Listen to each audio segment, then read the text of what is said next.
What if I told you that everything you've been doing in your life up to this point has been completely backwards?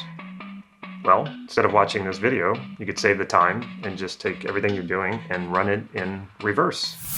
If you're feeling incomplete and as if you could only achieve your goals, make more money, get that new car, that new house, then you would be fulfilled and complete and whole. You really need to watch this video because we're going to dive deep into why that is actually what is keeping you from getting those things. Now, before I get into this, if you find yourself liking this video, make sure you give it a thumbs up. And if you haven't already, make sure you click that subscribe button and hit the bell so you'll be notified when I put new videos out. And if you're a little impatient and you know that I always give away something for free in all of my videos, you can check the description right here down below and you'll find a link for that. Otherwise, you can wait to the end where I'll tell you all about that. The punishment and reward system. How does that work? Well, I have this idea about something that I want, and I think that this is going to give me even greater happiness and fulfillment than I already have. And so I tell myself, well, I'm not going to allow myself fulfillment until I achieve that goal. So I'm going to sort of withhold fulfillment from myself so that I am even more motivated to achieve this goal, because when I finally achieve this goal, then I'll allow myself all of that fulfillment. In other words, I'm going to withhold fulfillment from myself so that I can attain fulfillment. Yes, it does not make any sense, but this is how most of us are functioning. Not only that, a lot of the personal development and self-improvement gurus actually cater to that. They actually feed that idea. They have systems that are based on that. They have systems that are based on willpower and discipline. And if you can't, you must. And why does that work? Well, it sounds familiar to what it is we're already doing. So we hear something like that, we go, oh yeah, I need to do that. I need to push myself a little bit harder. I need to bulldoze over my resistance. I just need to smash and, kick ass and take no prisoners and push through this thing until I have what it is that I want. And then that's when I can be happy. Except the times that I've done that, I'm usually not that happy. And then I go, what else is there? And I say to myself, well, I need to go, I guess, set another goal, because accomplishing goals is the closest thing that I know to a life's purpose. So I just keep doing this and I keep willing myself. I keep disciplining myself. I keep withholding fulfillment from myself, pushing myself and driving myself, using this idea that someday I will have the ultimate accomplishment and I'll have so much money and boats or yachts and cars and women and all these things. And then suddenly one of these days I will be able to be fulfilled. Well, that really never happens. And the truth is that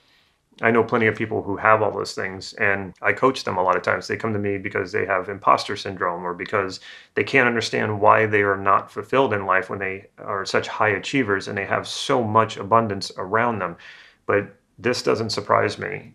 It used to surprise me. It doesn't anymore. Even Tony Robbins will teach a lot of it this way as well. He has this thing where you attach pleasure to doing the things that are going to get you to success, and attaching pain to the things that get in your way of success, like maybe procrastination. So it's this idea of, if you already have programmed into you pleasure that draws you toward the things that will make you successful, and pain that will keep you from moving away from the things that will not make you successful or that get in your way of being successful, then you're just programmed for success. Sounds good, sounds like it makes sense, but this rarely ever works. And when it does, one thing that's missing is that you're usually not fulfilled with this. Why? Well, because you are kind of parenting yourself. And in some ways, you're actually treating yourself like people often train animals. And even animal trainers are realizing more and more, the best animal trainers in the world don't even use this sort of pleasure-pain response. They use rewards. That's a little bit different.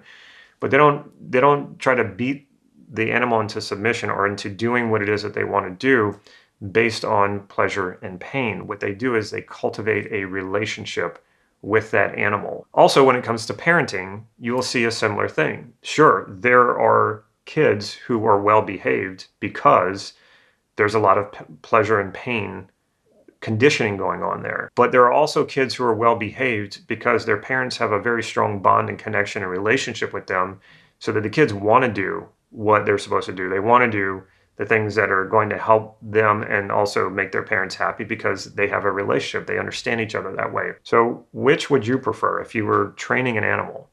Would you prefer to have a relationship with that animal so that the animal wants to follow you, the animal wants you to do what it wants you to do, or would you want it to fear you because you could take away pleasure from it or uh, make it hurt, give it pain?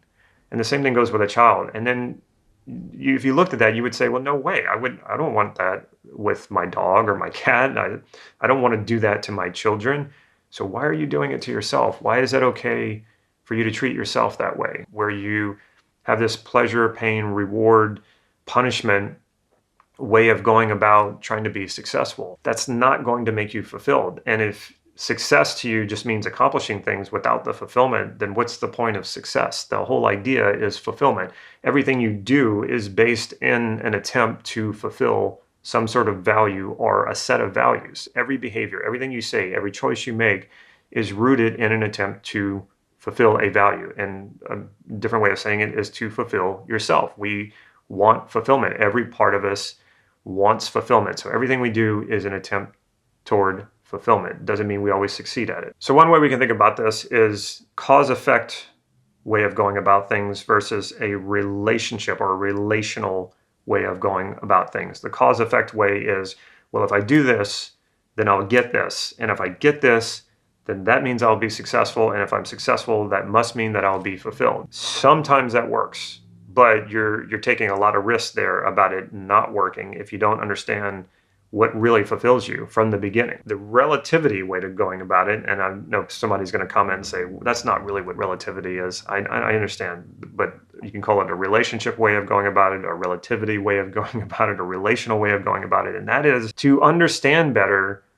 what fulfills you, what does it for you, and don't ever withhold fulfillment and satisfaction from you. This is why I think we're on planet Earth, is to find what fulfills us. And so this is the reason why I use the word fulfillment. It's not a self-indulgent pleasure, like let me just give myself a bunch of pleasure and that's what it's all about. That's not what fulfillment is. Fulfillment, when you think about when you've worked hard for something and you've achieved it, and you feel really fulfilled about that. What is that about? Well, that's about the engagement in life. When you engage in life, it's very fulfilling. Now, will there be effort in that? Will there be work in that? Yes, there will be. But when it's fulfilling, the work doesn't feel that bad. It's like, yeah, okay, yeah, there was a lot of work that went into it, but I really enjoyed what I was doing. I was really engaged in it.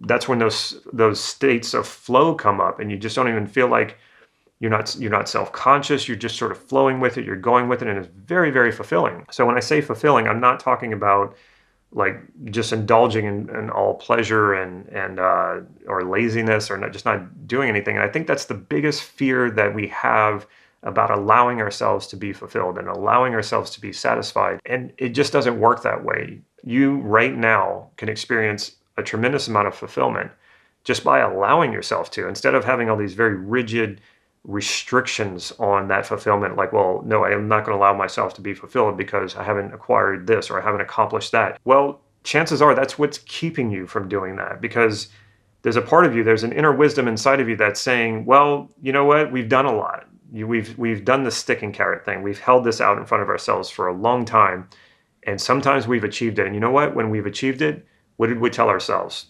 It's not enough. We got to do more. So we got to do this punish reward thing again. We got to do this pleasure punishment thing again. And you after a while, you just kind of break down and not want to do anything. It's the same reason why kids stop listening to their parents over things like that, or why an animal that you're training might sort of turn on you and attack you, because it's tired of this like duality of pleasure and pain and having a loss of control of that. And that's what really happens to yourself when you treat yourself this way. Don't treat yourself that way.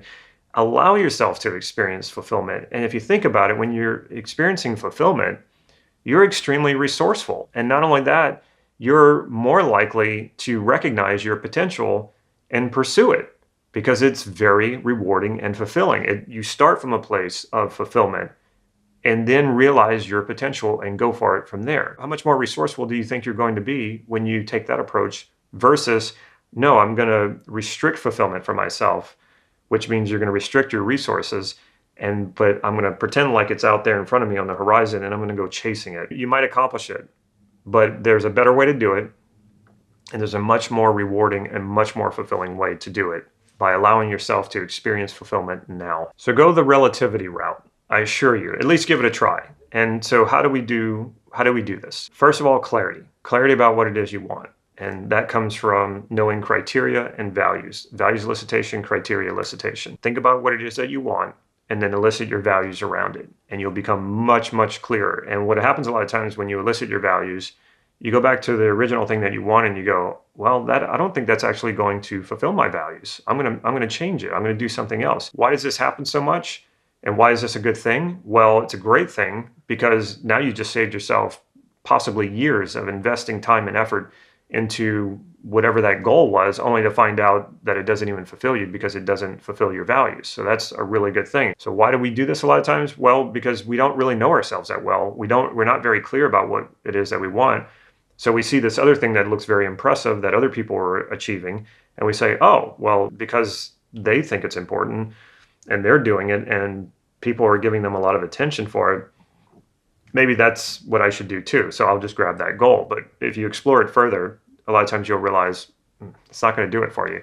Very important, clarity. The second thing is you oftentimes have to get out there and test for yourself what does it for you and what doesn't do it for you. Without getting there and getting that life experience, you're not really going to know. So instead of just like setting a goal, putting your head down and going and chasing it and suspending fulfillment from yourself so that you chase it even harder, you need to get out there and test some things like what actually does fulfill me?